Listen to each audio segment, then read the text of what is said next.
Hello, everybody. This is Dr. Cole. It's Sunday afternoon, November 2nd. This will be the week 4 announcement for Political Science 1013, Fall 25 on the second 8-week schedule. Okay, everybody, I've graded your discussion 2. We're going to try to run discussion 3 this Thursday and Friday. I believe that's the 6th and 7th. And that will have to do with federalism and the universities. Now, federalism is discussed near the end of the Unit 4 class notes. It has to do with the relations among different levels of government. You might have heard that Trump thinks the universities are too left-wing, and he tried to put the squeeze on some of the big, important research universities on the East Coast. And that continues to be an ongoing controversy. It's the kind of thing that could reach down and affect a campus like ours, although I don't have any reason to believe that at this time an institution like OPSU is on their radar screen. But I put together a hypothetical situation that could arise for you to think about for discussion number 3 on this Thursday and Friday, the 6th and 7th. And you have a link to a very short commentary in the press about that. So we will do that Thursday and Friday, and that will be our 3rd out of 5 discussions. Then the following Monday, the 10th, is the midterm exam over units 3 and 4, and over 4 items I've asked you to look at online. We'll talk about that in a little more detail at this time next week, because then we'll be right on the eve of the exam. All right. Now, we had looked at Unit 3 last week, and we had begun on Unit 4. I wanted to finish up for a few minutes and talk about a bit more about what we did and what we do in the remainder of Unit 4. And keep in mind also, everybody, you have a lengthy reading assignment for this part of the course, Unit 4 especially. I hope you will look at Federalist Papers numbers 10 and 51 in the appendix to the textbook. You have 4 chapters from the textbook. In addition to that, I believe that's chapters 2, 3, 4, and 5. Now, you need to look at chapter 2 the most closely.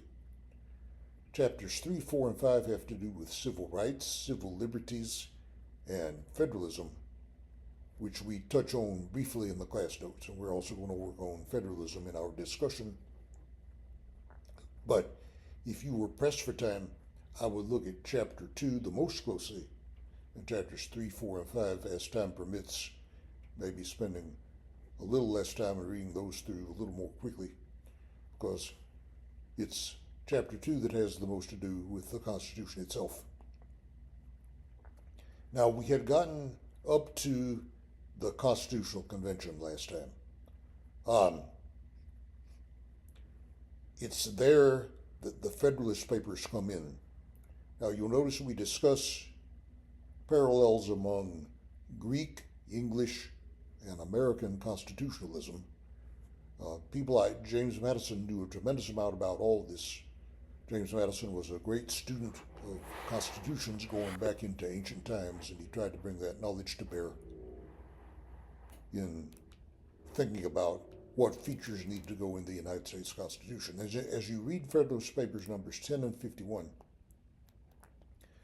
these were essays that were published in the press at the time, trying to persuade the people of the states to go along with the new Constitution. And so in those essays, you get arguments justifying why the Constitution is the way it is.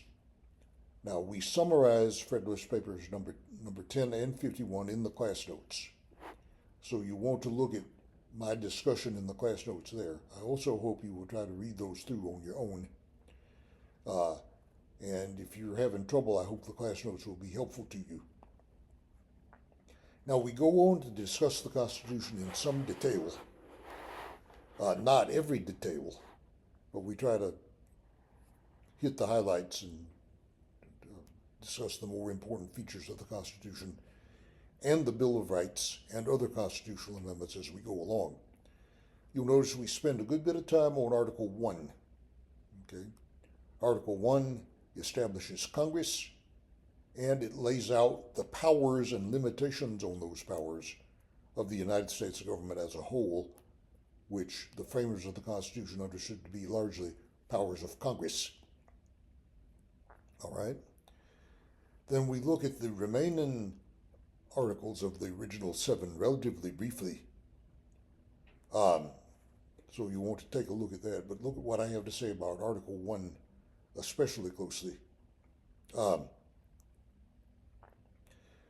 We try to hit the highlights of the Bill of Rights, which the anti-federalists, the people who were skeptical of the Constitution, demanded, and so they were added right away within a couple of years after the original 7 articles were ratified. Of interest, of course, are the First and Second Amendments. There are any number of provisions that are important in the First Amendment, so we look at the First Amendment in some detail. The articles having to do with criminal procedure, your rights in case you're involved in proceedings with the police or the courts. Those come up in Amendments 4 and 5, and to some extent 6 and 7 also.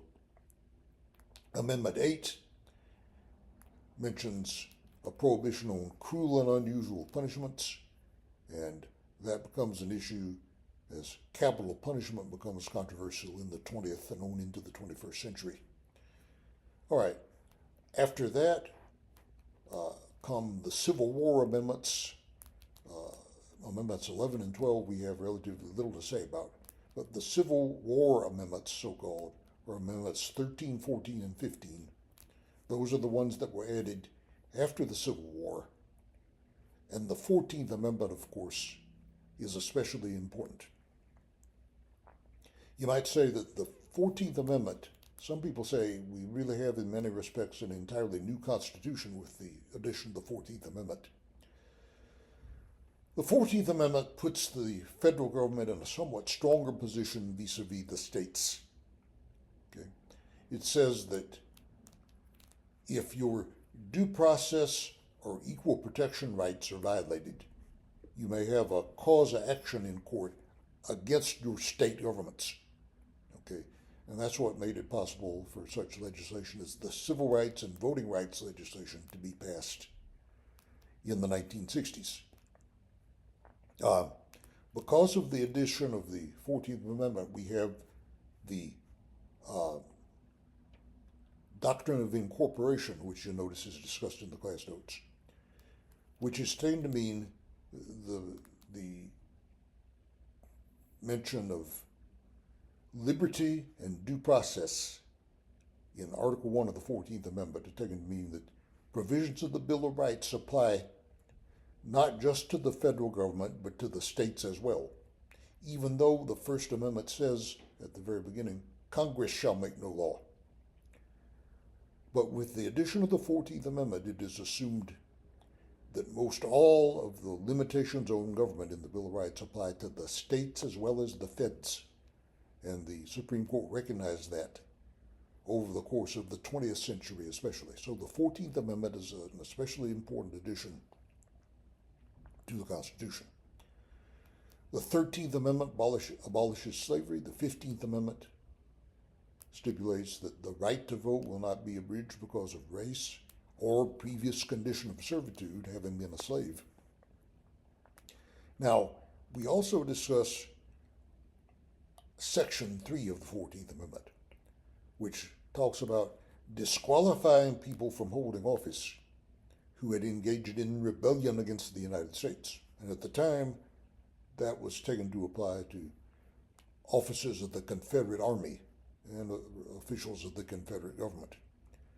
But in the wake of the January 6, 2021 episode, it was speculated and it was argued and suggested that such a provision effectively disqualified Donald Trump from running for president again or holding office because of his role in the events of January 6, 2021. The matter went before the Supreme Court, and the Supreme Court decided that it was up to Congress to enforce that. Okay, and Congress was not willing to disqualify Trump, so he was not disqualified. You'll notice we also spent a little bit of time on the 25th Amendment. There was a suggestion that the provisions of the 25th Amendment be applied against Trump before he left office for his first term. That might have occurred before January 20th, 2021. Because the provisions of that amendment stipulate that the vice president can become acting president if the president somehow becomes disabled or is otherwise unable to discharge the duties of office. Now, Trump would have denied that he was disabled in any way, of course. This is a provision that was put in after the Kennedy assassination. As it turned out, President Kennedy died relatively quickly after he'd been shot.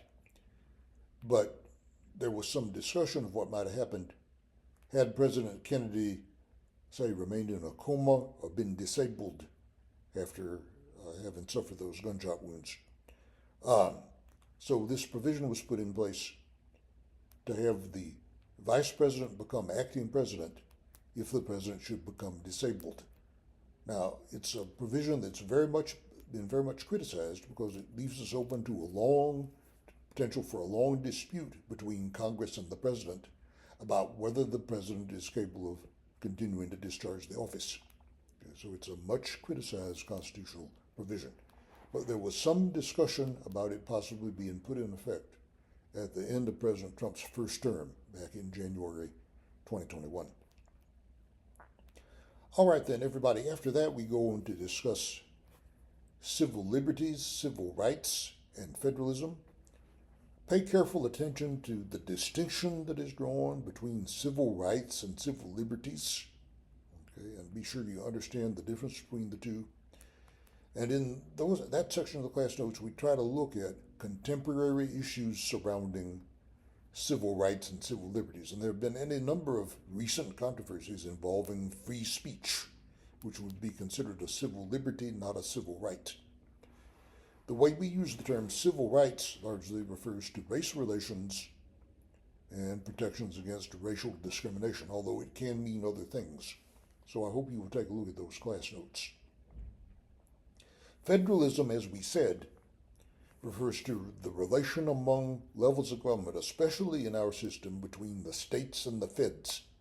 Okay? And that comes up with regard to the measures that Trump has tried to take against the universities. Very often when the feds act against the states, the pretext for doing so is money that the feds have given to the states with strings attached. So, if you've taken the money, you have to agree to the strings attached. And that comes up in many, many areas of government, including elementary and secondary education, higher education, health care, welfare, highways. There's any number of areas in which the relation between the feds and the states becomes relevant. Very often when we discuss on public issues, part of the discussion involves who should take care of one matter or another, the feds or the states. And so that becomes an issue in federalism. Federalism referring to an arrangement where you have more than one level of government with important powers. Well, that comes up in our discussion, and it comes up at the very end of the Unit 4 class notes. All right, everybody, what we'll do next time is we'll go through those readings that you've been assigned and asked to look at online before the exam on the 10th. Okay, once we take the exam, we'll be moving on to Unit 5 on the presidency, which will be part of the material for Exam 3. So we'll do all that when we talk to you about a week from now at this time. Good luck, study hard. Contact me with any problems, issues, or questions through the course website, through the inbox, or at david.cole@opsu.edu. Take it easy. We'll talk to you next time.